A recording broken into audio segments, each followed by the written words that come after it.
제가 감을 잡고 왔습니다. 이상한 것은 우리나라가 체면문화사회라서 제가 요거 하나를 하나하나 읽으면 내일 헌금이 조금 더 나와요. 근데 그거는 비신사적인 것 같고, 그러나 내일 새벽에 오늘 저녁에 재정부에서 이 돈을 정리하시고 부흥회 때 7시간 동안 기도 제목을 꼭 쓰십시오. 제가 한 교회 31년째 담임하고 있거든요. 하나님의 응답은 기도와 눈물의 분량이 채워진 어느 날 꿈같이 일어나는 거예요.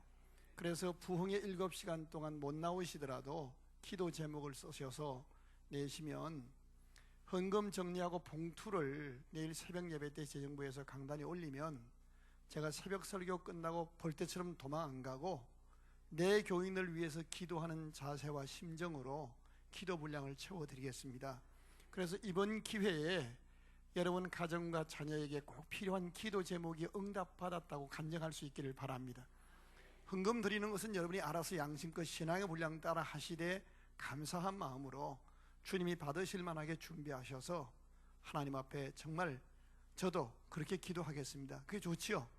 1분이라도 빨리 말씀 전하는 게 낫지 이거 하나하나 읽어주면 또 못 드린 사람은 뭐요? 미안하게 그잖아요.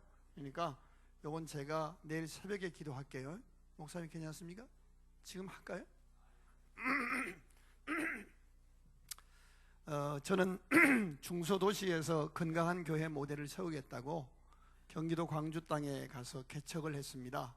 이마에 흉터 9개가 있는데 우리 교인이 나를 때린 겁니다. 그때는 교인이 아니지요. 나를 때렸던 그놈들이 지금은 예수 믿고 안수집사도 돼 있고 뭐 이렇게 믿음의 가정이 되어 있습니다. 십자가가 기분 나쁘다고 뛰라고 누가 교회를 세우라 그랬냐고 뭐 이렇게 해서 개척해서 31년째 행복하게 목회를 하고 있습니다. 한 해도 교회 성장이 멈춘 적이 없이 지금 7천여 명의 성도가 모이는 교회가 되었습니다. 그러나 돌아보면 하나님의 은혜인 것이 제 사무실에 오면 우리 교인 3명이 묻혀 있습니다. 놀라지도 않네.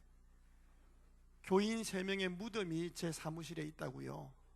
제가 개척해서 교회를 행복하게 목회해 놓은 동안 너무 아름답게 섬겼던 교인이 암으로 교통사고로 세상을 떠나게 되었습니다. 암으로 새카맣게 죽어가는 교인을 품에 안고 기도하면서 하나님이 이렇게 충성스러운 집사님을 그냥 데려가시면 내가 뭐라고 성도들에게 말을 해야 합니까? 살려주십시오. 아무리 울고 몸부림을 해도 하나님은 데려가시더라고요. 보내면서 어떻게 해야 그 가족들에게 위로가 되고 훗날 천국에 가서 다시 만났을 때 정말 선한 목자를 만났었다라고 말할 수 있을까? 하나님이 감동을 주셔서 그 가족들에게 부탁을 했습니다. 돌아가신 연후에 화장해서 성남 화장대 화장해서 납골당에 안치했다가 새 성전 지을 때 내 사무실에 묻어주고 싶다. 그래서 부활의 날 아침에 함께 부활했으면 좋겠다. 그랬더니 가족들이 혼쾌히 허락을 했습니다.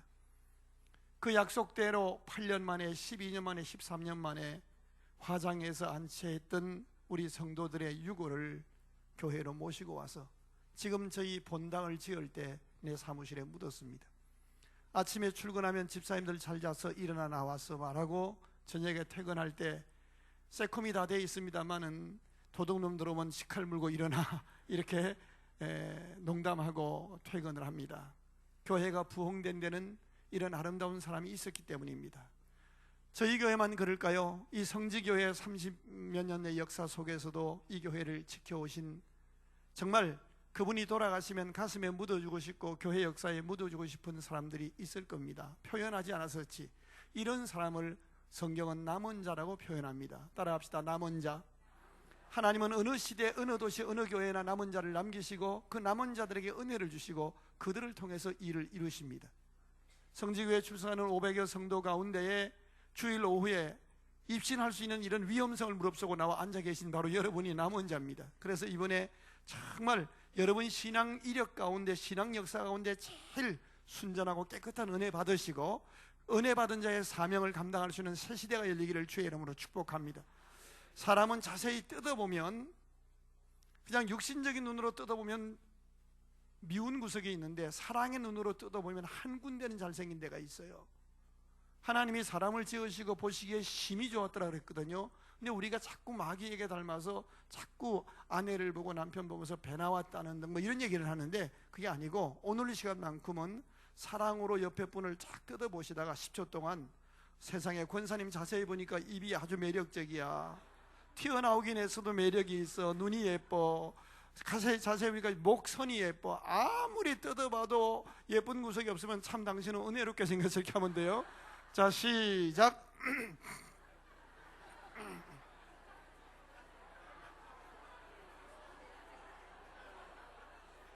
이거 봐요. 이렇게 분위기가 좋아지는 걸 그잖아요. 부흥회는 잔치집인데 뭐 그냥 인상 팍 쓰고 그렇게 하는 게 아니잖아요. 여러분, 양인순 목사님은 어디가 잘생겼어요? 내가 그럴 줄 알았어요. 난 그래도 강남 사람들은 좀 합리적인 줄 알았더니 뭘 다 잘생겨, 키가 작은데. 나나 목사님이나 쌤쌤인데 그잖아요. 한번 따라 합시다. 사랑으로 보아주면 이리 보아도 저리 보아도 사랑스럽다. 믿으십니까? 오늘 저는 부흥사가 아니고 저는 목회자입니다. 그리고 왔다 갈 사람이 아니고 평생을 우리가 형제처럼 함께 해야 할 목사님이어서 우리 교회에 목회하는 심정으로 7시간 동안은 최선을 다하겠습니다. 요새 집회를 많이 다녀오지만 새벽 낮밤 하는 집회는 저 전라도 이런 시골에만 하거든요. 근데 강남에서 개도 포기한 동네에서 이렇게 할 줄은 난 정말 몰랐어요. 정말 몰랐어요. 첫날 예레미야서를 강의하려고 해요. 1시간 동안. 예레미야서는, 예레미야라고 하는 것은 사람 이름입니다. 예르메히후라는 그 뜻은 하나님께서 때가 되면 너를 높이시리라, 그런 뜻이에요. 머리가 좋으실 테니까 한번 해보겠어요. 졸 수 있는 시간을 내가 안 들어야 지혜로운 강사니까. 예레미야 하면 때가 되면 하나님이 높여주신대, 이렇게 합시다. 예레미야. 에이, 반대로 하자니까 벌써 머리가 가고 있어요. 예레미야. 예수 믿는 사람이 자기도 모르게 가장 많이 짓는 죄가 뭔지 아세요? 하나님의 때를 기다리지 못하고 스스로 셀프 엘리베이션에서 스스로 높이는 죄예요. 천하범사의 기한과 때가 있습니다. 기도와 눈물의 분량이 채워지고 훈련의 분량이 채워지면 하나님이 때가 될 때 아름답게 쓰셔요. 믿으십니까? 근데 스스로 자기를 높여서 막 나대기 시작하면 상처밖에 받는 게 없어요. 며느리가 참 똑똑하고 예쁜데 가만히 있으면 복받을 녀석이 너무 말이 많아요. 그죠? 우리끼리 얘기해요. 그죠? 그래서 주려고 했던 것도 주기 싫어. 마찬가지예요. 시어머니가 성지교회 권사님이래. 근데 며느리가 시집 와서 오니까 교회 가면 천사 권사님인데 집에 오니까 무서운 할머니야. 응? 시어머니 다 인정하는데 자꾸 말씀하시니까 너무 부담이 되는 거예요. 오기 싫은 거예요. 예레미야는 때가 되면 너를 높이신다 그러는데, 예레미야 시대에는 한 가지 그때 핵심 키워드가 개혁이었어요. 그래서 어디를 둘러봐도 다 프랭카드가 개혁을 부르짖었는데, 너무 놀라운 사실은 개혁을 하려면 나부터 하나님 앞에 회개하고 나부터 새로워지는 개혁이 있어져야 되는데, 자신은 쏙 빼고 너부터 개혁을 한 거예요. 그래서 온 사회가 종교, 정치 각 분야가 개혁을 부르짖었습니다. 이대로 안 되겠다, 하나님 앞에 뭔가 새로워져야 되겠다, 개혁을 부르짖었는데 너부터 개혁하자 그러니까 상대편이 또 뭐라 그래요? 너부터 그래서 서로 온통 반목과 질시 싸움과 피투성이밖에 없는 그런 시대였습니다. 어쩌면 이 시대하고 똑같아요. 정치판을 보세요. 각 당이 서로 상대방 당을 향해서 니들은 지구를 떠나야 할 사람이라는 거예요. 응? 우리가 보면 다 그 사람이 다 떠날 사람들인데 자기들끼리 그러는 거예요. 교단도 마찬가지고 교회도 서로 그렇게 하는 거예요. 가정도 마찬가지예요. 목사님이 이번에 우리 남편만 은혜 받으면 우리 가정이 변할 텐데, 천만에요. 내가 개혁되어야 가정 변해. 믿으십니까? 이번 집회 몇 명 오는 거 관심 없어요. 나 한 사람 하나님이 기다리셨어요. 믿으시면 아멘. 내가 하나님의 은혜로 개혁되면 됩니다. 믿으시면 아멘. 이게 부흥회입니다.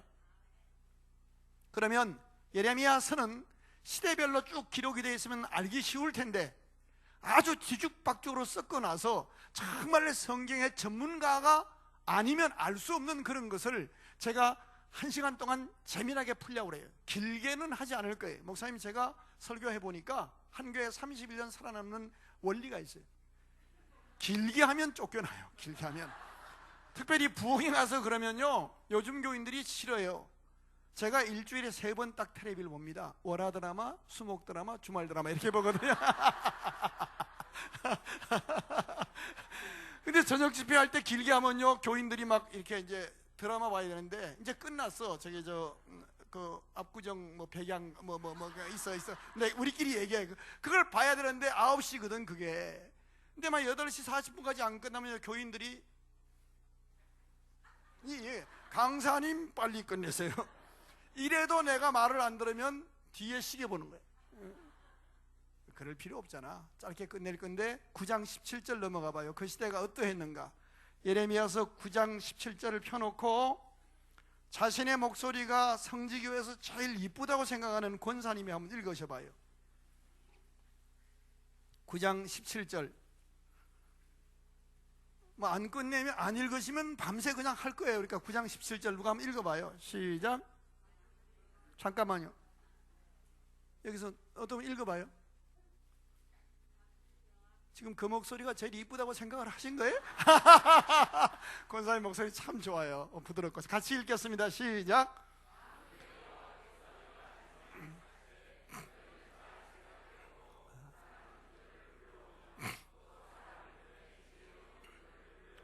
자, 여기 곡하는 부녀를 불러오고 또 지혜로운 부녀를 불러다가 뭐 하라는 거예요? 18절 읽어봐요. 시작. 그들로 빨리 와서 우리를 위하여 애곡하여 우리의 눈에서 눈물이 떨어지게 하며 우리의 눈꺼풀에서 물이 쏟아지게 하라. 저를 주목하세요. 그 당시에요, 예레미야 시대에 교회와 그 사회를 지켜보시고 특별히 사회를 개혁시키고 복받게 할 하나님의 은혜 입은 성도들과 교회를 지켜보시던 하나님께서 예레미야 목사님에게 이상한 명령을 하셔요. 곡하는 부녀를 불러오고 지혜로운 부녀를 불러다가 울게 하라는 거예요. 이 곡하는 부녀라는 이 말이 히브리어로 메콘노트라는 뜻인데 이게 뭔가 하면 직업 가운데 돈 받고 대신 울어주는 부녀가 있어요. 우리나라나 이스라엘이나 체면문화 사회입니다. 우리도 옛날에 좀 잘 사는 집은요, 상당하면 5일장 했습니다. 7일장도 했었습니다. 어릴 때 보면 이스라엘은 40일장까지 하거든요. 장례를 해야 되는데 목사님, 제가 한교회 오래 있다 보니까 신기한 걸 발견했어요. 친정 아버지나 어머니가 돌아가시면 진짜 울어요. 마스카라가 다 떨어져도 그냥 울어요. 화장 안 합니다. 그런데 시어른이 돌아가시면 울다가 웃다가 축 사망이에요. 고향 친구들이나 동창들이 오면요, 금방 울던 사람이 저기 가서 그 인절미 떡 먹으면서 막 목젖 보이도록 먹으면서 막 웃어요. 잘 됐다, 너 이제 자유 얻었다. 그러니까 그럼 이러면서 먹는 거예요. 마스카라 다 붙여요. 이렇게. 부모가 돌아가셨는데 울어야 되는데 눈물이 안 나니까 체면이 있잖아요. 그러니까 곡하는 부녀를 불러다가 돈 받고 대신 울어주는 거예요. 용역회사가 있었다는 거예요. 그때도. 오늘 예배를 마친 다음에 권사님이 집에 가셨는데 대문 앞에 웬 모르는 여자 둘이서 소복을 입고 간절히 울고 있는 거예요. 너무 놀라서 아주머니 누구신데 이렇게 남의 집 대문 앞에 옵니까? 그랬더니 물끄러미 쳐다보시다가 성지교회 나가시는 아무개 씨 맞으시죠? 그래 어떻게 아세요? 그랬더니 하나님께서 우리 두 여인에게 권사님 집 앞에 가서 울게 하셨습니다 라고 한다면 1번, 원해 받고 오니까 마귀 역사하네. 별 미친 여자를 다 보겠네. 파출소 신고해서 잡아가게 한다. 2번, 하나님께서 보실 때 뭐를 얼마나 그렇게 잘못했는가 모시고 들어가서 무릎 꿇고 깊이 들은 다음에 회개한다. 3번이 또 있어야지. 말씀을 듣고 보니 아무래도 2번 같다.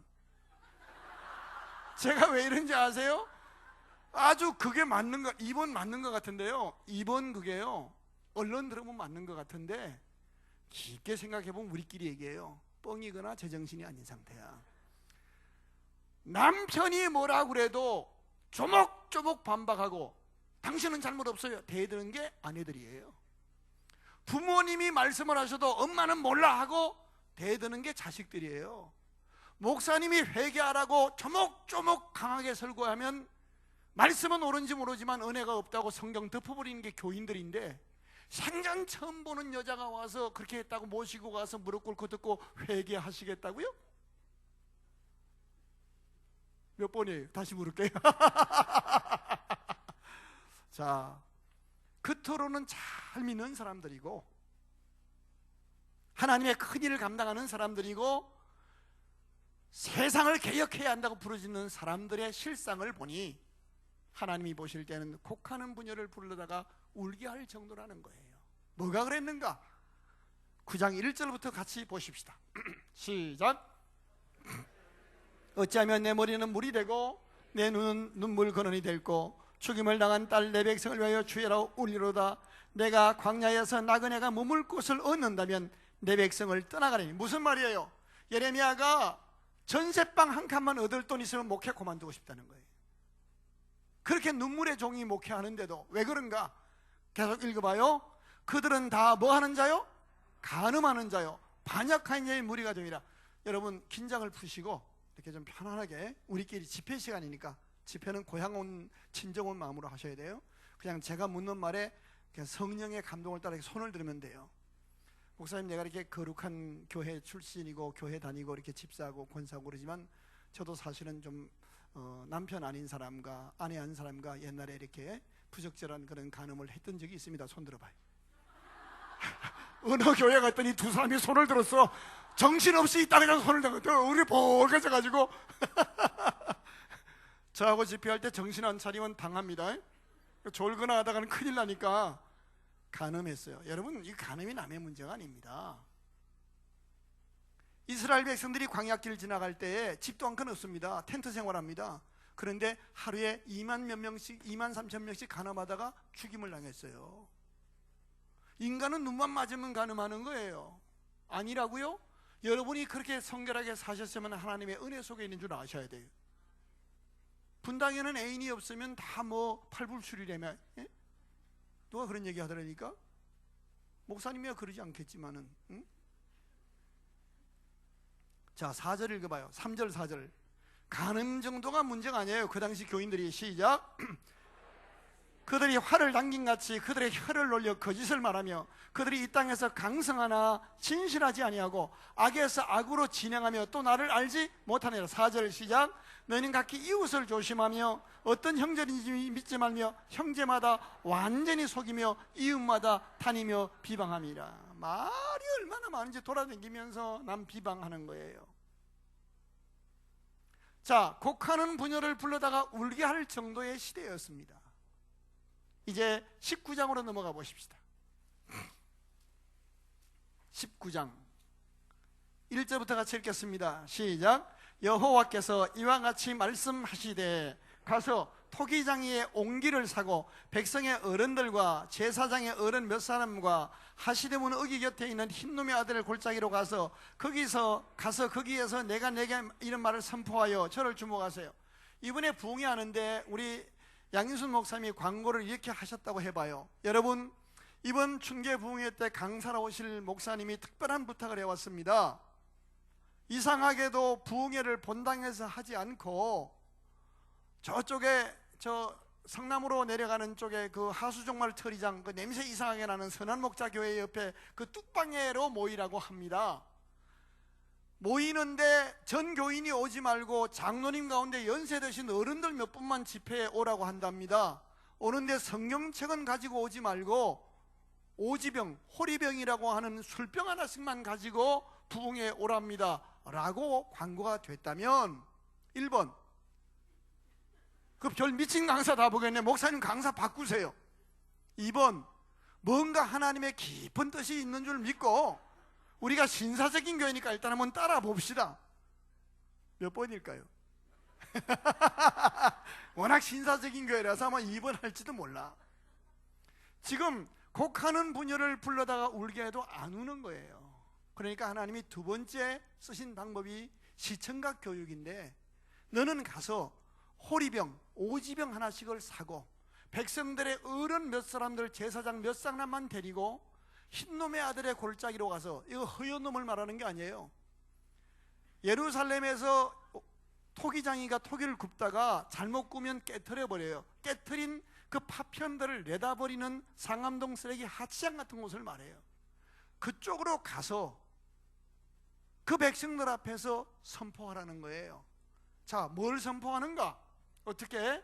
10절 한번 읽어보실까요? 10절 10절 시작. 너는 함께 가는 자의 목전에서 그 옹기를 깨뜨리고 그들에게 이르기를 만군의 여호와께서 이와 같이 말씀하시되 사람이 토기장에 그릇을 한번 깨뜨리면 다시 완전하게 할 수 없나니 이와 같이 내가 이 백성과 이 성읍을 무너뜨리니 도벳에 매장할 자리가 없을 만큼 매장하리라. 세상에 그 오지병 딱 보여주고 막 깨고 나서 설교꽃 끄르는 거예요. 이게 무슨 교훈이에요? 토기장에는 하나님을 말씀하십니다. 그리고 여기 옹기는, 여기 병은 바로 우리 개개인을 말하는 거예요. 스스로 잘 믿고 있다고 생각하는 사람들의 믿음의 상태를 보았더니 우리 사람마다 외모는 다 틀리잖아요. 연령도 다 틀리잖아요. 성별도 다 틀리잖아요. 하지만 우리 모두는 흙으로 만들었습니다. 믿으시면 아멘. 언제 깨어질지 모르는 연약한 질그릇입니다. 그래서 오늘 잘 나간다고 교만할 것도 아니고 좀 못생겼다고 기죽을 일도 아닌 것이 무엇이 담겨있냐가 중요한 거예요. 믿으십니까? 하나님이 보실 때 우리 언제 깨질지 모르는 이 연약한 흙으로 빚어받은 이 병 속에 믿음이 있고 거룩한 꿈이 있고 사랑이 담겨 있어야 할 텐데 그 당시 성도들을 보니까 담겨있는 게 아무것도 없는 거예요. 서로 내가 잘나니 네가 잘나니 옳고 그름 따지고 서로 피 흘리고 서로 비방하고 서로 공격하고 용서와 용납 격려와 축복이 없는 거예요. 그러니까 하나님이 뭐예요? 깨트려 버리는 거예요.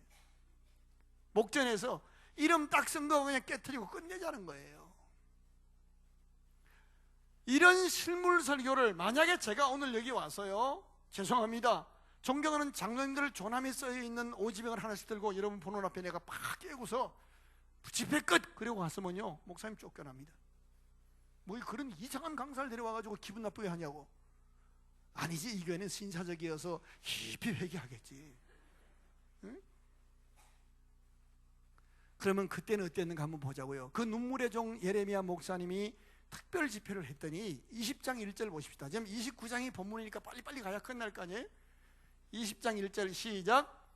임멜의 아들 제사장 바스훌은 여호와의 성전의 총감독이라. 그가 예레미야의 이 일 예언함을 전해. 여기 이제 바스훌이라는 사람이 나와요. 그런데 바스훌의 아버지가 누구라고요? 임멜. 왜 임신인데 아들은 바신가? 그런 건 아닙니다. 이쪽에는 그렇게 하는 게 아니에요.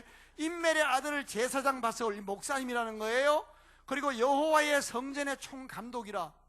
교회 수석 장로님 정도 된다는 거예요. 총회로 말하면 총회장 정도 되는 거예요. 잘 나가는 사람이에요. 근데 2절 읽어봐요. 이 사람이 어떤 반응 보이는가? 시작.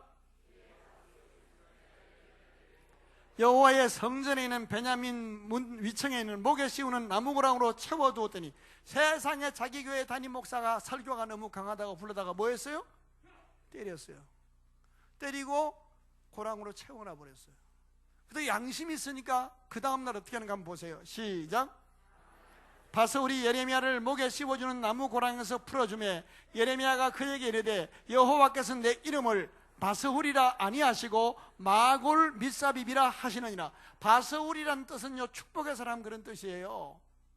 그런데 이름만 축복의 사람이고 좋은 신앙의 가문만 자랑했지 삶은 담임 목사로부터 복받을 사람이 아니라 마골 밋사빕이란 뜻은요 사방에서 저주와 재앙이 내게로 몰려오리라. 저주받은 이 사람이 된 거예요.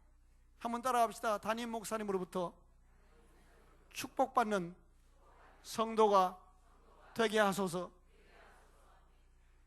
예레미야 목사님 그 사랑과 눈물의 종이 자기 세상의 교회 장로님 보고 그냥 욕을 냈다 하고는 사택 가서 이제 이불 뒤집어 쓰고 우는 거예요. 어디 그런 얘기가 나오냐? 14절 한번 읽어봐요. 내 말이 거짓말인가? 시작. 내 생일이 저주를 받았다면 나의 어머니가 나를 낳던 날에 복이 없었다면 나의 아버지에게 소식을 전하여 이르기를 당신이 덕남하였다 하여 아버지를 저렇게 하던 자가 저주를 받았다면. 자 17절 읽어봐요. 시작. 이는 그가 나를 태에서 죽이지 아니하셨으며 나의 어머니를 내 무덤이 되지 않게 하셨으며 그의 배가 부른 채로 항상 있게 하지 아닌 까닭이라. 어찌하여 내가 태에서 나와서 고생하며 슬픔을 보며 나의 날을 부끄러움으로 보내는고. 세상에 담임 목사님이 가서 집에 가서 또 우는 거예요. 목사도 인간이라서 성질 한번 내놓고 집에 가서 이불 뒤집어 쓰고 이러지도 저러지도 못하고 우는 시대가 예레미야 시대예요. 이런 모습을 지켜보시던 하나님이 아무리 주의 종들을 보내도 말씀을 통하여 그들이 변화되지 않으니까 사명을 잃어버리니까 하나님이 선지자들을 보내시다가 해도 안 되니까 이제 바벨론이라는 나라를 들어서 인생의 채찍으로 그들을 때리셔요. 몇 년 동안 포로 생활하죠? 70년. 자, 이 질문이 생겨요. 이렇게 어깨를 좀 펴시고 심호흡을 하시고 눈을 예쁘게 뜨세요. 이렇게 재미나게 해도 벌써 입신에 가시려는 분이 몇 분 계세요. 이렇게. 이 시간이 참 애매한 시간이야. 저도 지금 죽을 것 같아. 설교 4번 하고 왔거든요. 점심 먹을 시간 없어 차에 와서 오면서 먹었어요. 비서가 서시를 딱 사줬어. 김밥하고. 근데 내가 오늘 예술을 했어. 운전하면서 막 기사 없이 오니까 또 그런 게 있더만. 딱 보고 뒤에서 먹는데 죽는 줄 알았어. 차가 왔다 갔다 해가지고. 자, 자녀가 잘못했을 때, 자제분이 몇 분이에요? 한 명? 지금 몇 살이에요? 자녀가 7살 딱 됐네. 여기 있어요 지금? 뒤에? 잘 됐어요. 아이가 잘못했을 때 사랑의 매를 들 때가 있어요 없어요? 있어요? 에? 이렇게 이쁜 여자가 애를 때린다고? 오케이, 좋아요.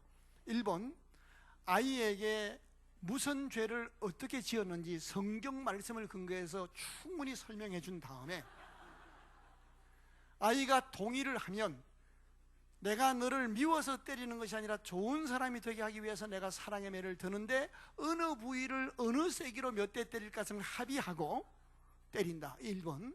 2번, 사랑하지만 그냥 먼저 지어박아놓고 나서 이 새끼야 내가 너를 사랑해서 하는 얘기야 라고 얘기한다. 몇 번이? 자, 아무리 성격이 포악한 엄마도 3대 4대 때리면 그만이야. 아주 성격이 이상한 사람은 아마 한 10대 더 때릴지 몰라. 아무리 악해도 70년 동안을 때리지는 않잖아. 그런데 잘 들으셔야 돼요.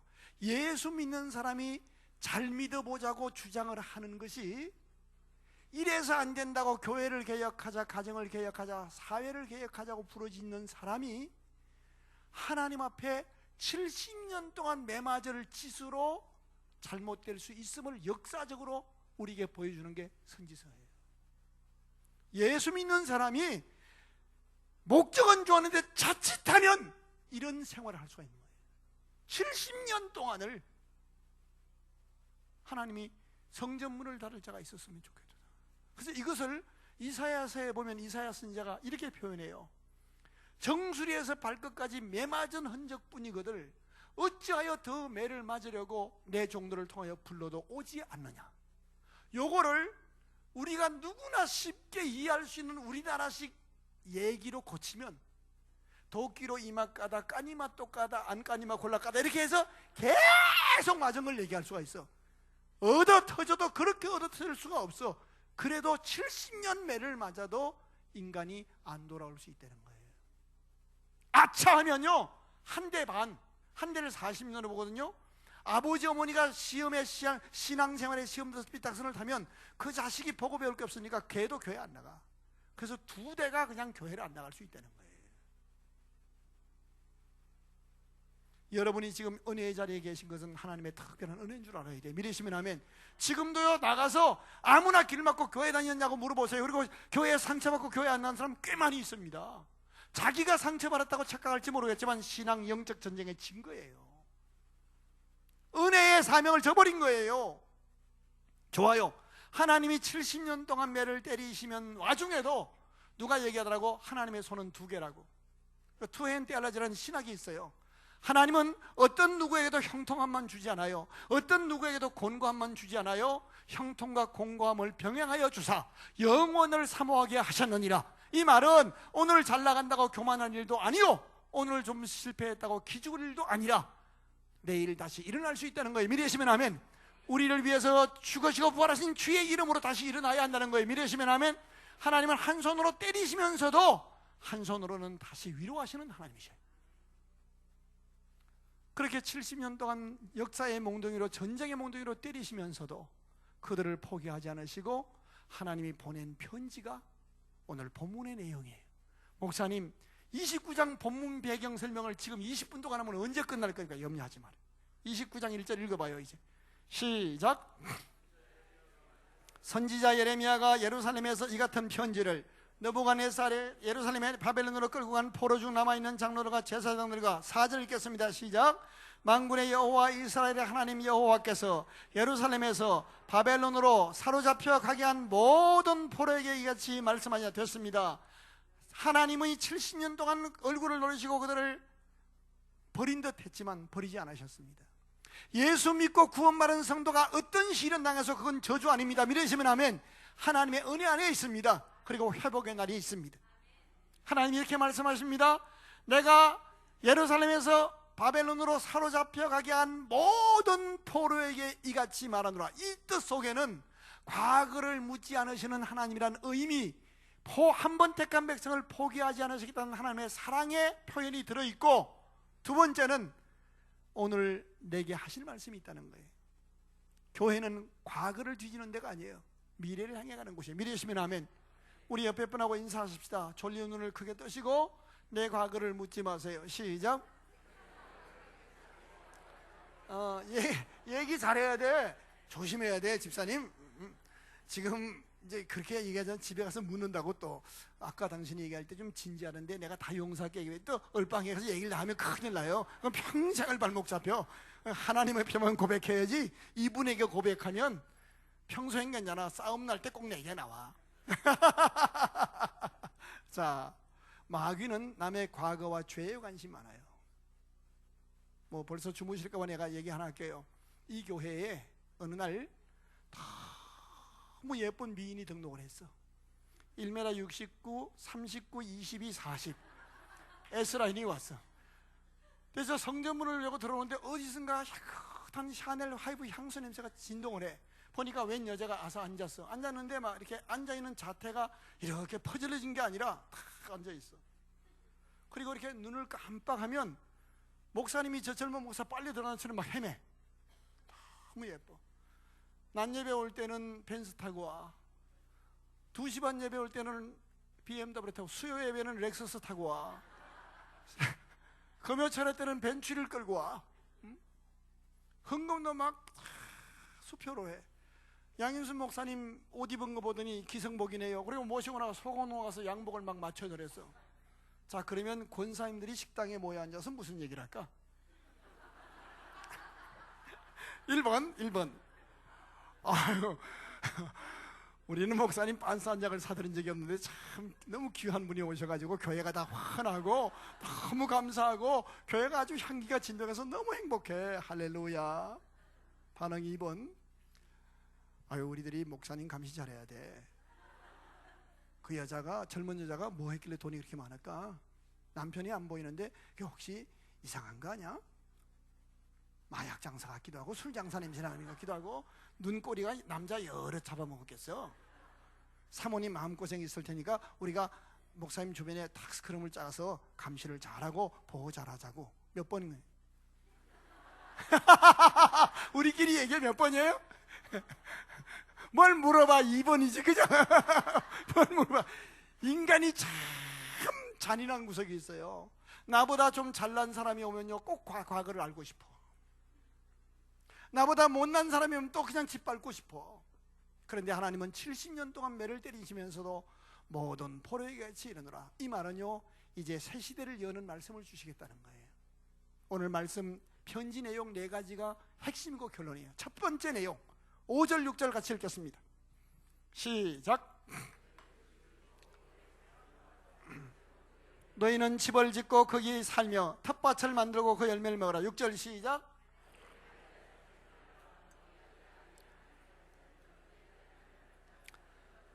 번성하고 줄어들지 아니하기라. 자, 이 번성하고 줄어들지 아니하게 하라는 말인데요, 너희는 거기서 그랬습니다. 너희는 거기서. 이 거기는 지금 예루살렘입니까? 바벨론입니까?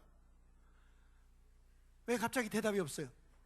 지금 신앙생활 잘못해서 교회 다 뺏기고 우상 섬기는 남의 나라에 가서 포로 생활하고 있는 중이에요. 홀랑망해서 주일날 교회도 못 나오고요, 요즘 우리말로 말하면 송리산 법주 가서 그 절밥 해주는 데서 밥 얻어먹고 사는 입장이란 말이에요.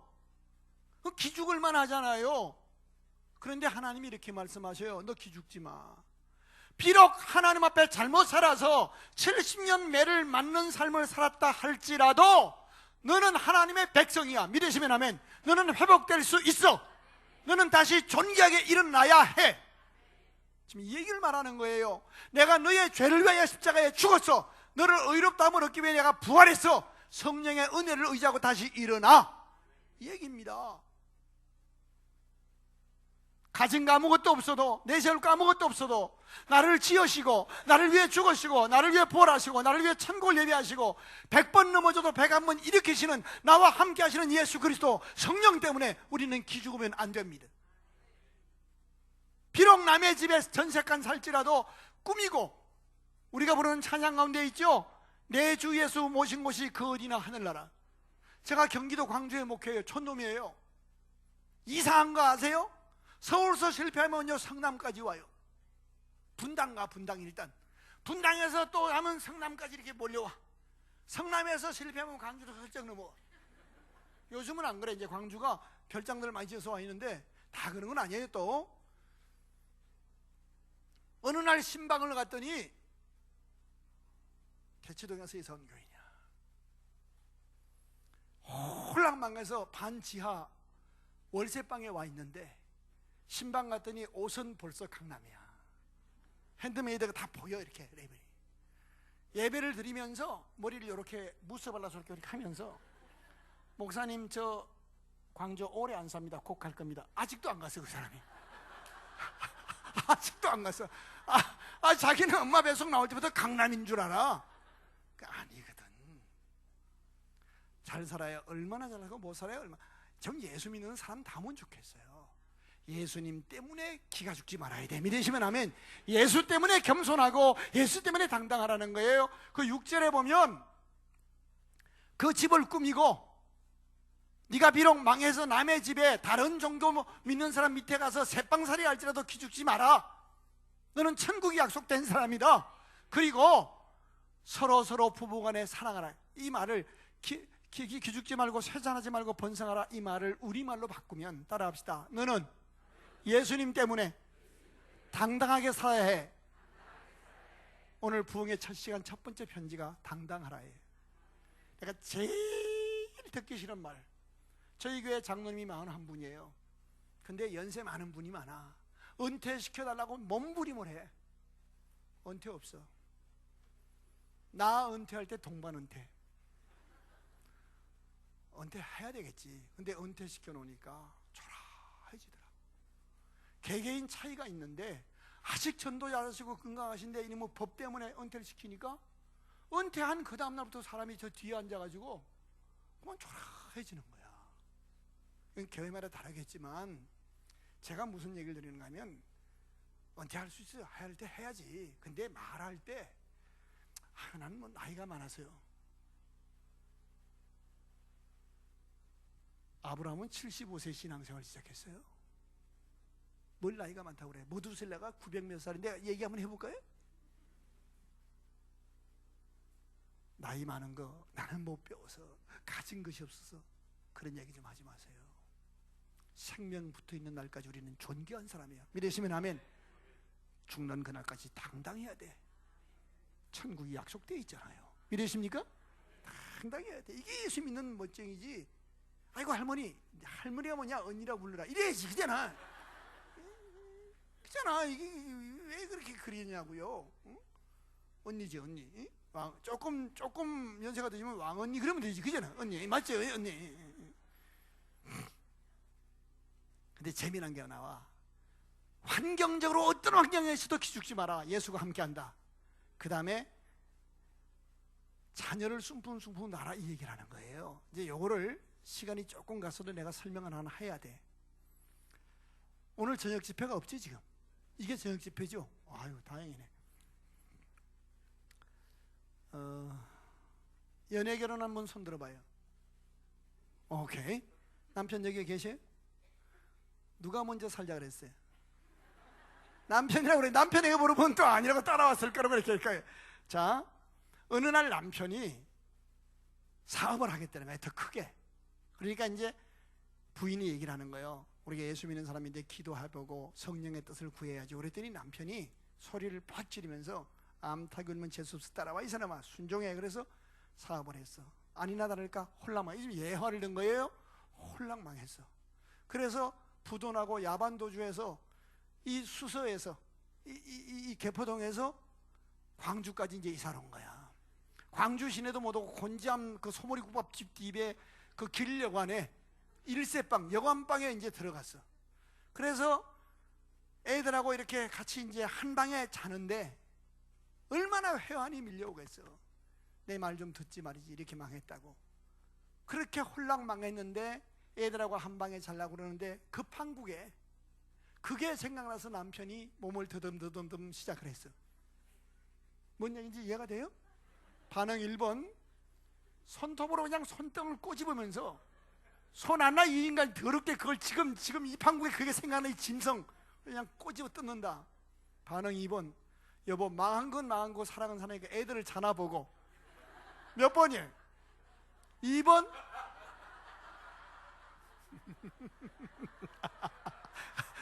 지금 저분이 제정신이 아니야.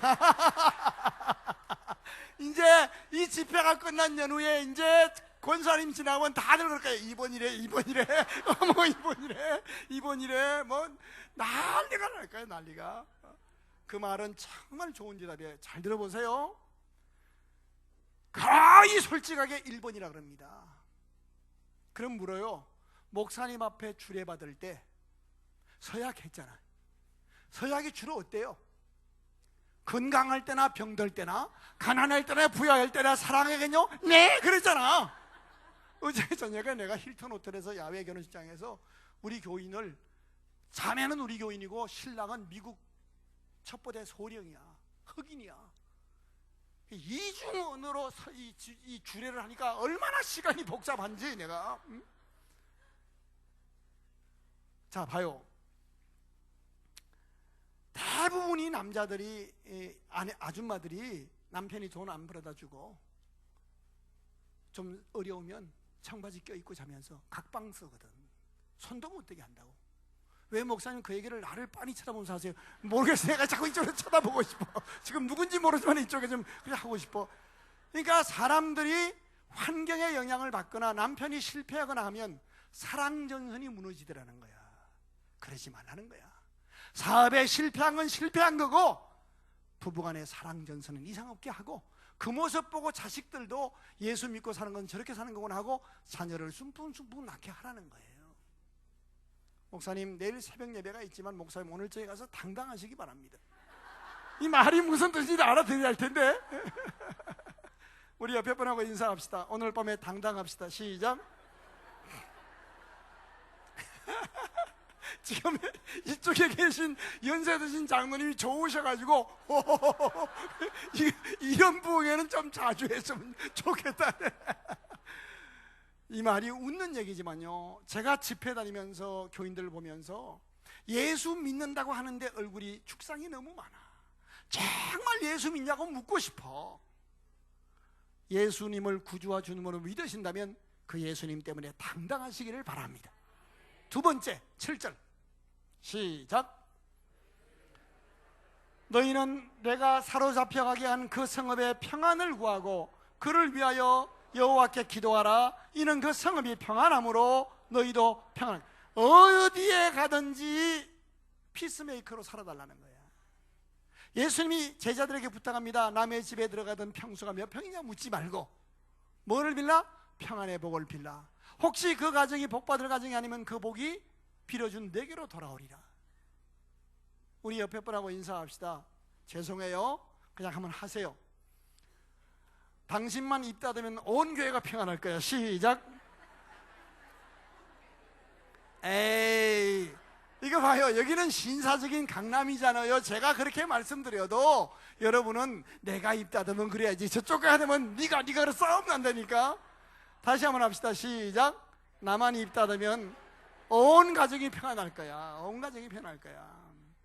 하나님은 나와 여러분이 제일 덕목, 공동체, 가정이든 직장이든 교회 생활의 제일 큰 덕목이 평안을 추구하는 거예요. 평안하기를 기도하고 힘써라. 다른 말로 바꾸면 하나님은 우리를 통해서 가정에, 직장에 평화가 오기를 바라는 거예요. 교회를 불편하게 하지 마세요. 가문을 불편하게 하지 마세요. 웬만하면 평화를 추구하세요. 평화를 추구하세요. 이게 하나님의 부탁이에요. 니들이 왜 70년 동안 포로 생활한지 아니? 너무 까시락지게 너무 잘난 척하고 너무 옳고 그름을 따지다가 결국 네가 그렇게 됐던 거야. 이제 회복되거든. 평화를 추구하며 살아. 평화롭게 살게도 인생이 짧아. 그런 얘기예요. 목사님, 부부싸움을 가끔 하시죠? 괜찮아? 우리끼리 얘기하는데 뭐 어때? 1번, 아니 선배님, 무슨 말을 그렇게 나를 어떻게 보고 지금 그럽니까? 내가 얼마나 인간이 순한지 양처럼 인간이 순한데서 양인순입니다. 내가 어떻게 내가 부부싸움을 합니까? 나는 지고 삽니다. 그래서 우리 집 가정에는 평화가 있습니다. 2번, 우리도 가끔 싸웁니다. 몇 번이에요? 2번? 아니 왜 싸워요? 나라와 민족을 위해 싸운다? 기독교의 부흥과 재건 위해 싸운다? 아무것도 아닌 걸로 싸울 때가 많아요.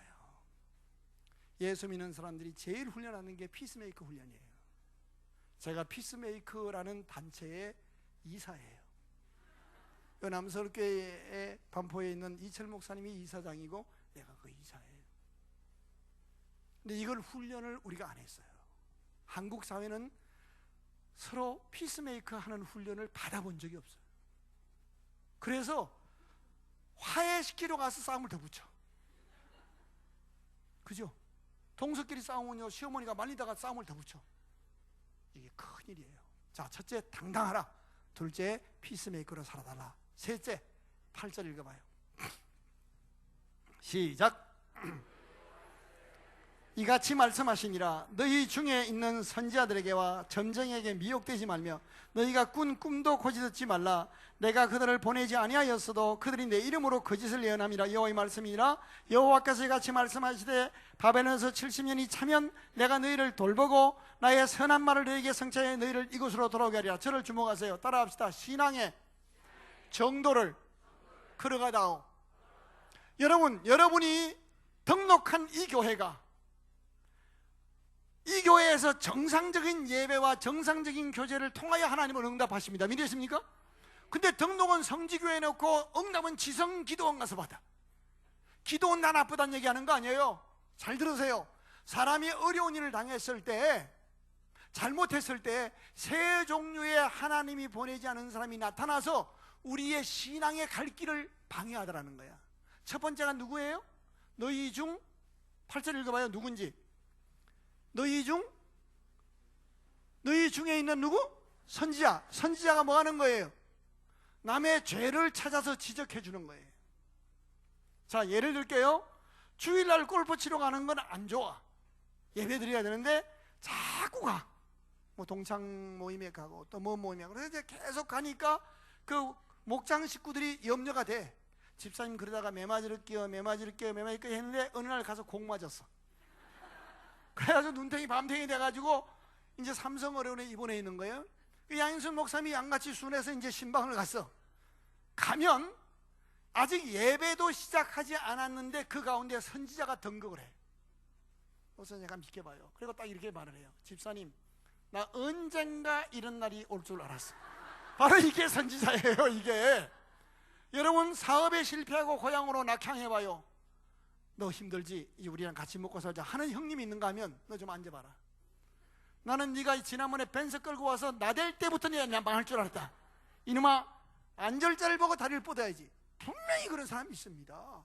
여고동창회 모임에 가도 교회 속에 가도 어디에 가도 하나님이 보내지 아니한 선지자가 딱 등장해서 얘기합니다. 암 걸려 수술해봐요. 나는 저분 암 걸릴 줄 알았어. 반드시 나타나요. 성경은 이렇게 말해요. 우는 자와 함께 울고 웃는 자와 함께 웃는 데까지만 가라는 거예요. 옆에 분하고 인사합시다. 나는 당신이 너무 잘난 척해서 상처 많이 받았었어. 시작. 해요. 한 번 더 해요. 오늘 말씀으로 보니 당신이 하나님이 보내지 않은 선지자였었네. 이 말은요, 누가 잘난 척하고 우리를 지적하더라도 그것에 무릎 꿇지 말라는 거야. 그 사람이 알지 못하는 죄까지 하나님은 아셔. 믿으시면 아멘. 그리고도 용서하시고 우리를 사랑하셔. 사람들의 지적질 때문에 기죽지 말라는 거야. 선지자, 이걸 선집사라고 그래. 선권사, 선장로, 이런 사람 많아. 어디 가도 있어. 어디 가도 있어. 두 번째, 꿈꾸는 사람이 등장한대. 이걸 영파라고 그래. 영파. 영파여고 출신이 아니고 기도 많이 하고 꼭 뭘 보는 사람이야. 그리고 꿈꾸는 사람이야. 집사님, 내가 집사님 사랑하는 거 알지? 아우, 집사님 왜 기도하는데 집사님 집에 와서 별일 없어? 아무 일 없는데요? 알았죠? 또 며칠 있다 또 전화와. 집사님 아무 일 없어? 왜 그러세요? 됐어. 세 번째 또 전화와. 왜 그러세요? 새벽 기도 때 집사님 왜 기도하는데 뱀이 2마리가 집사님 집에 기 들어가대? 이게 뭐냐고 내가 하나님께 줬더니 하나님이 말씀하시는데 여자 문제래? 그 얘기 들으면요, 당장 무슨 일이 일어날까? 이제 남편을 의심하기 시작해. 그죠? 옷장에 옷 안에서 냄새 맡아보고 이제 핸드폰 다 해보고 부부싸움 만드는 거예요. 우리가 살다 보면 이런 선지자가 찾아오기도 하고요, 하나님이 보내지 않은 이상한 꿈꾸는 사람이 나타나게 돼요. 어디 가면 응답이 있다, 그런 얘기 하지 마세요. 내 이름 석자가 등록된 내 교회에서 정상적인 예배를 통하여 하나님이 응답하셔. 믿으시면 아멘. 기도와 눈물의 분량을 채워 넣으면 때가 되면 하나님 응답하셔. 믿으십니까? 기죽지 마세요. 이게 신앙의 정도를 걸어가는 거예요. 양인선 목사님보다 훌륭한 목사님도 많을 거예요. 그러나 여러분을 섭리하셔서 이 교회에 오게 하셨고 등록해 하신 하나님은 여기서 여러분에게 말씀을 내리시고 여기서 만나주시길 원하셔. 믿으시면 아멘. 여기가 여러분이 하나님을 만나야 할 장소고 응답받아야 할 장소예요. 믿으십니까? 얼마나 많은 교인들이 교회론이 흔들거려요. 아무리 못났어도 내 남편을 통해 하나님 축복 주시잖아. 이 집에 철수 아빠가 나 응답하냐고? 그거 아니지. 그건 그잖아요. 첫째, 당당하라. 둘째, 피스메이커로 살라. 셋째, 힘들고 어려워도 신앙의 정도를 걸어가라. 왜냐하면 10절 다시 한번 읽어봐요. 시작. 여호와께서 이같이 말씀하시니라. 바벨론에서 70년이 차면 내가 너희를 돌보고 나의 선한 말을 너희에게 성취하여 너희를 이곳으로 돌아오게 하라. 무슨 말이에요? 고난은 다 끝나는 때가 있다는 거예요. 믿으십니까? 자, 11절 읽어요. 시작. 여호와의 말씀이니라. 너희를 향한 나의 생각을 내가 아나니 평안이요 재앙이 아니니라. 너희에게 미래와 희망을 주는 것이니라. 믿으시면 아멘. 꿈을 꿀 수 있기를 바랍니다. 우리는 은혜 입은 사람입니다. 때문에 당당해야 합니다. 은혜 입은 사람이기에 피스메이커로 살아야 합니다. 은혜 입었기에 신앙의 정도를 말없이 걸어가야 합니다. 마지막 할 일이 있습니다. 그 다음 절 한번 보십시다. 시작. 너희가 내게 부르짖으며 내게 와서 기도하면 내가 너희들의 기도를 들을 것이요 너희가 온 마음으로 나를 구하면 나를 찾을 것이요 나를 만나라. 이제 마지막에 해야 할 일이 하나님의 성전에 나와서 부르짖어 기도하라는 거예요. 조용히 기도하는 아래는 기도가 있는가 하면 부르짖는 기도가 필요해요.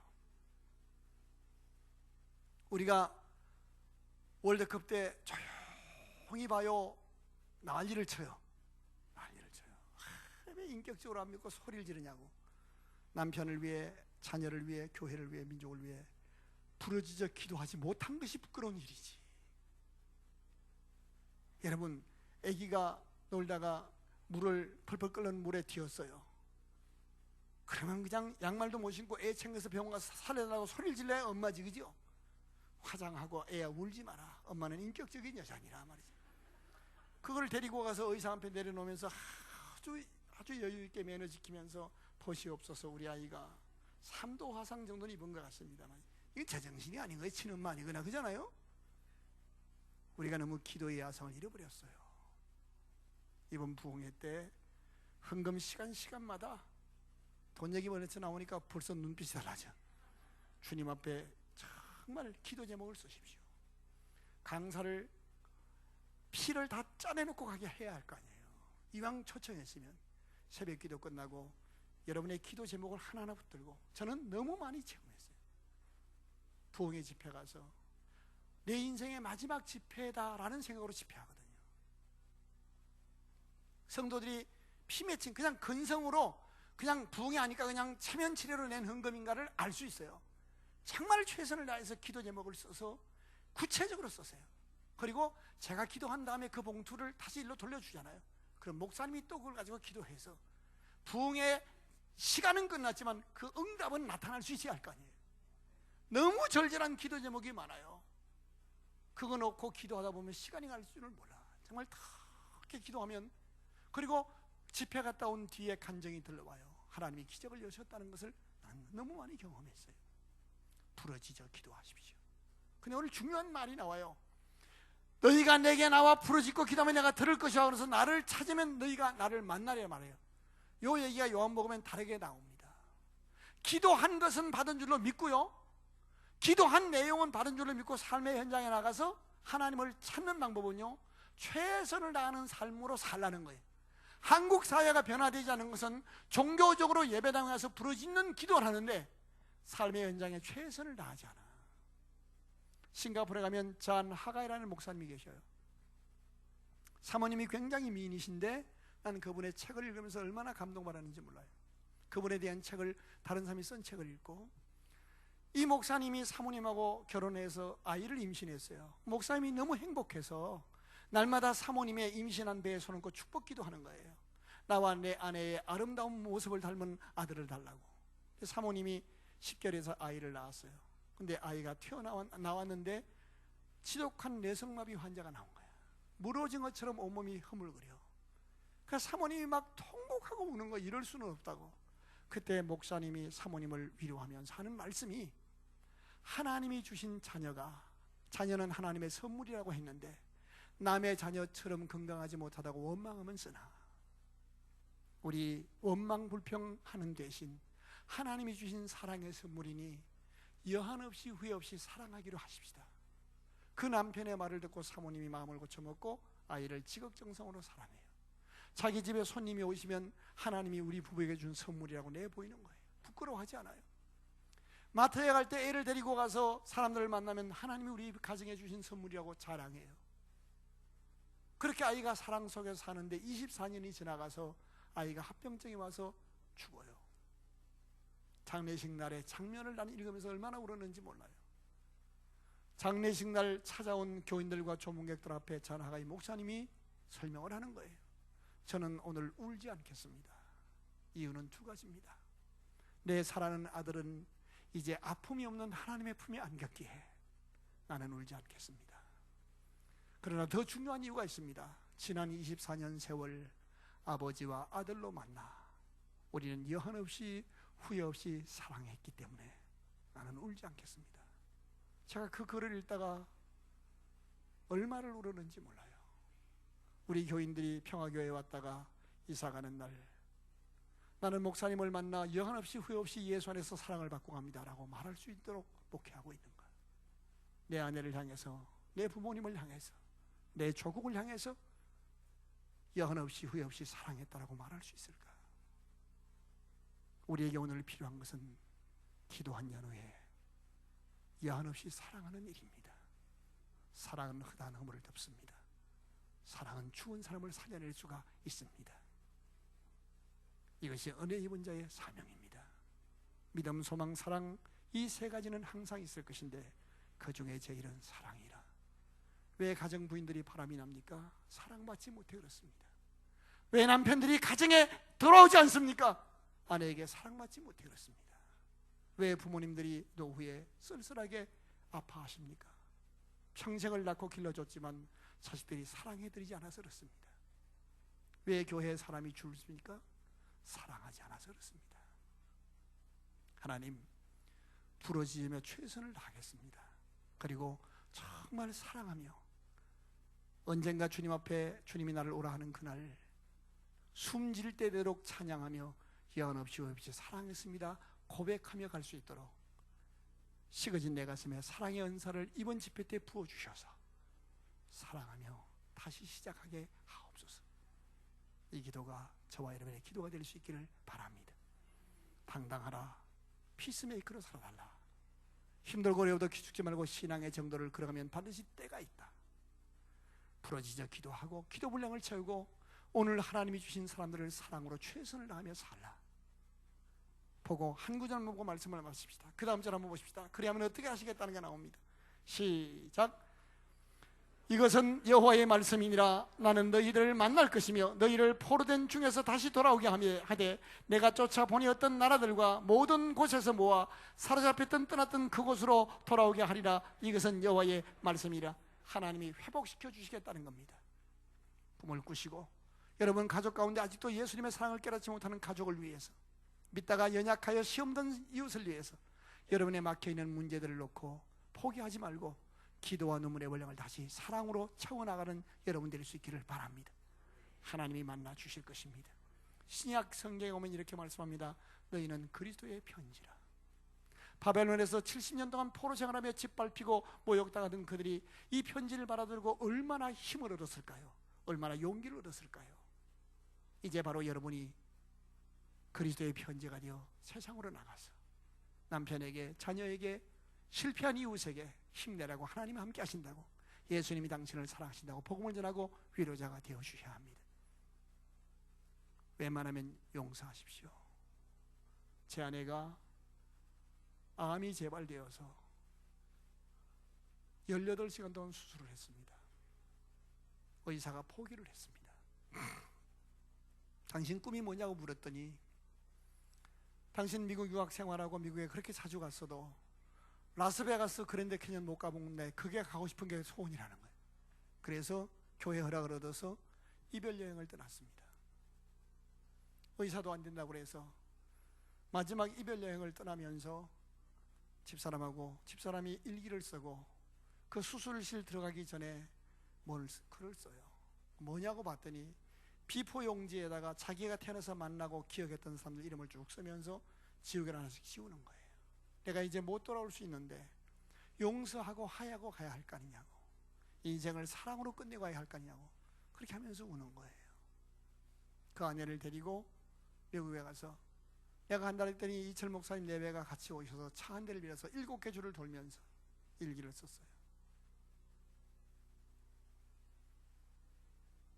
수술한 부위가 침샘암이었는데 아물지가 않아서 염증이 나와서 어떻게 해볼 도리가 없어서 내 손으로 벌을 잡아서 벌침을 놓으면서, 미국에서 잘못 잡으면 그거 걸리거든요. 곤충 학대니까. 벌침을 놓으면서 예언을 했어요. 밤마다 눈물의 일기를 썼어요. 이것이 마지막 날인가, 이것이 마지막 날인가. 한 달이면 끝날 줄 알았는데 이 여자가 찔기기도 안 죽는 거야. 그래서 살아났어요.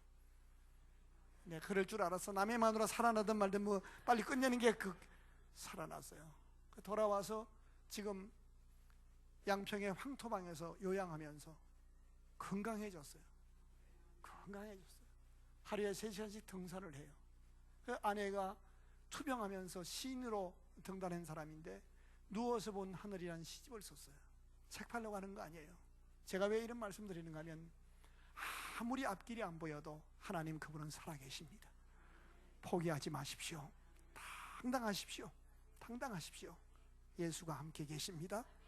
그리고 어찌하든지 용서하시고 평화의 꿈을 꾸십시오. 정도를 걸어가며 기도하며 눈물의 몸을 채우십시오. 기도하고 사랑하며 다시 시작하십시오. 집사람이 회복된 모습을 보고 수많은 사람들이 힘을 얻었습니다. 그것이 바로 그리스도의 편지입니다. 은혜 입은 자의 사명, 우리가 그리스도의 편지로 쓰임 받아야 합니다. 이제 한 2분 동안 기도하는데 여러분의 사랑과 여러분의 격려와 축복으로 회복되어야 할 영혼이 기억날 겁니다. 여러분 친가와 처가에 아직도 예수 믿지 않는 가족들이 있을 겁니다. 그분의 영혼을 위해서, 그분이 다시 일어날 수 있기를 위해서, 그리고 여러분 가정에 꼭 응답받아야 할 문제를 놓고 이번 부흥의 기간에 기적이 일어나게 하옵소서. 특별히 자녀나 가족 가운데 몸이 아픈 환우를 놓고 기도하는 시간 갖기를 원합니다. 조용히 눈을 감으십시다. 그리고 고개를 숙이시고 두 손을 가슴에 꼭 대십시다. 의미는 이것입니다. 주님, 내가 주님을 사랑합니다.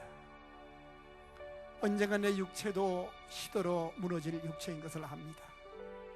이 땅에서 얼마 살지 모르지만 웬 은혜로 내가 예수 믿어 은혜 입은 자가 되어 구원받아 하나님의 자녀가 되게 하시니 감사합니다. 예수님, 내 가슴에 임하시고 내 구주로 내 주님으로 나를 다스려 주옵소서. 예수 한 분 때문에 당당하겠습니다. 나를 지으신 이도 하나님, 나를 부르신 이도 하나님, 나의 죄를 위해 죽으시고 부활하신 이도 하나님, 내 인생 끝날에 내 손을 잡아 주의 나라로 인도하실 이도 나의 하나님이시니 내가 그 하나님 때문에, 나를 사랑하기 위해서 오신 그 예수님 때문에 내가 당당하게 살겠습니다.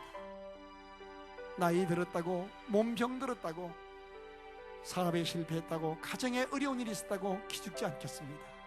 주님, 나와 동행하시니 사랑합니다. 당당하게 살게 하옵소서. 주님, 남은 인생 가정에서, 교회에서, 직장에서, 사회에서 피스메이커로 살게 하옵소서. 내 이름 석자가 등록된 성지교회가 내 교회이기에 여기서 정상적인 예배를 통해서, 정상적인 교제를 통해서 하나님을 만나고 싶습니다. 하나님, 이번 집회 때 내 기도의 문을 열어주셔서 기도하는 제목마다 응답받는 기적이 있게 해 주옵소서.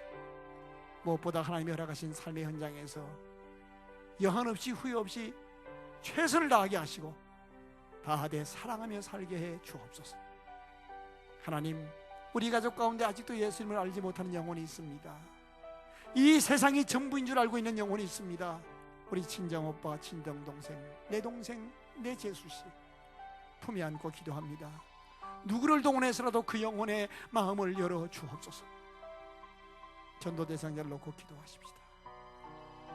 여러분, 가족이나 친지 가운데 어떤 약점이 있어서 그것 때문에 기가 죽어 있고 열등감이 있고 상처 있는 사람이 있을 겁니다. 그 영혼이 당당할 수 있도록 성령이 만져달라고 기도하십시다. 하나님이 주신 선물, 자녀 가운데 몸이 아픈 자녀가 있을 겁니다. 그 자녀 때문에 힘들었던 것 주님 아십니다. 하지만 이제 감사하십시다. 아버지와 아들로, 엄마와 딸로 만난 우리 힘들어하지 않고 여한 없이 후회 없이 사랑하며 살게 해 주옵소서. 하나님, 이번 부흥회 때 내가 꼭 응답받고 싶은 제목이 있습니다. 이 제목 응답해 주셔서 연례 행사의 부흥회가 아니라 주님이 나를 만지시고 기다리신 부흥회가 되고 싶습니다. 가슴에 손을 꼭 얹고 한 1분 동안 자신의 목소리가 자신의 귀에 들리는 걸 하게 조용히 기도하십시다. 기도합니다.